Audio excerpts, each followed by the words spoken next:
നമസ്കാരം, മലയാളി വാർത്തയിലേക്ക് സ്വാഗതം. തിരുവനന്തപുരത്തെ ഇൻസ്റ്റഗ്രാം ഇൻഫ്ലുവൻസറുടെ ആത്മഹത്യയിൽ മുൻ ആൺ സുഹൃത്തിനെതിരെയുള്ള മാതാപിതാക്കളുടെ ആരോപണങ്ങൾ ശരിവയ്ക്കുന്ന വിവരങ്ങളാണ് ഇപ്പോൾ പുറത്തുവരുന്നത്. ആത്മഹത്യാ പ്രേരണാകുറ്റം ചുമത്തിയിരിക്കുകയാണ് ആൺ സുഹൃത്തിനെതിരെ.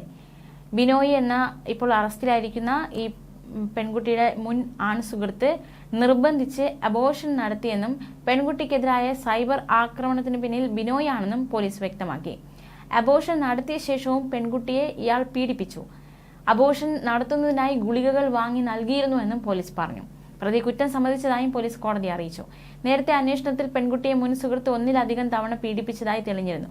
പ്രായപൂർത്തിയാകും മുമ്പാണ് പീഡനം നടന്നത്. സുഹൃത്ത് ബിനോയിയുടെ ഫോണിൽ നിന്ന് നിർണായക വിവരങ്ങൾ കിട്ടിയെന്ന് പോലീസ് വ്യക്തമാക്കിയിരുന്നു. ഇയാളെ കഴിഞ്ഞ ദിവസം പോക്സോ ചുമത്തി പോലീസ് അറസ്റ്റ് ചെയ്തിരുന്നു. തുടർന്ന് കോടതി 14 ദിവസത്തേക്ക് റിമാൻഡിലാക്കി. പെൺകുട്ടിയുമായി ഇയാൾ 3 വർഷത്തോളമായി പ്രണയത്തിലായിരുന്നു. ഈ സമയത്ത് പലതവണ തുടർച്ചയായി പീഡിപ്പിച്ചെന്നാണ് പോലീസിന്റെ കണ്ടെത്തൽ. 5 മാസം മുമ്പാണ് ഇവർ തമ്മിൽ ബന്ധം വേർപിരിയുന്നത്. ഉഭയസമ്മത പ്രകാരമുള്ള ബന്ധമായിരുന്നു. പക്ഷേ പെൺകുട്ടിക്ക് ആ സമയത്ത് 18 വയസ്സ് തികഞ്ഞിരുന്നില്ല. അതുകൊണ്ടാണ് ബിനോയ്ക്കെതിരെ പോക്സോ ചുമത്തിയത്. പെൺകുട്ടിയെ പലതവണ ഇയാൾ ഭീഷണിപ്പെടുത്തിയതായി പോലീസിന് വിവരം കിട്ടി.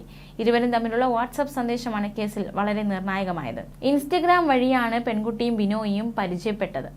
ഈ സമയത്ത് റിസോർട്ടിലും വീട്ടിലും വെച്ച് ലൈംഗിക അതിക്രമത്തിന് ഇരയാക്കിയെന്നാണ് പോലീസ് കോടതിയെ അറിയിച്ചിരിക്കുന്നത്. ഇതിനിടെ പ്രതി അബോർഷൻ നൽകുന്നതിനായി ഗുളികകൾ വാങ്ങി നൽകിയിരുന്നു.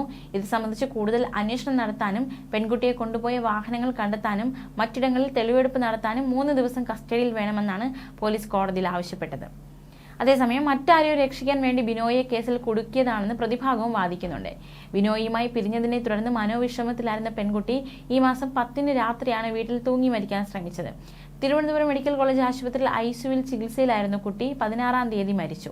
പോക്സോ ചുമത്തി കഴിഞ്ഞ ദിവസം അറസ്റ്റ് ചെയ്ത ബിനോയെ CJM കോടതി 14 ദിവസത്തേക്ക് റിമാൻഡ് ചെയ്തു. ബിനോയുടെ ഫോണിൽ നിന്നാണ് നിർണായക വിവരങ്ങൾ കിട്ടിയതെന്ന് പോലീസ് വ്യക്തമാക്കിയതാണ്. ന്യൂസ് ഡെസ്ക്, മലയാളി വാർത്ത.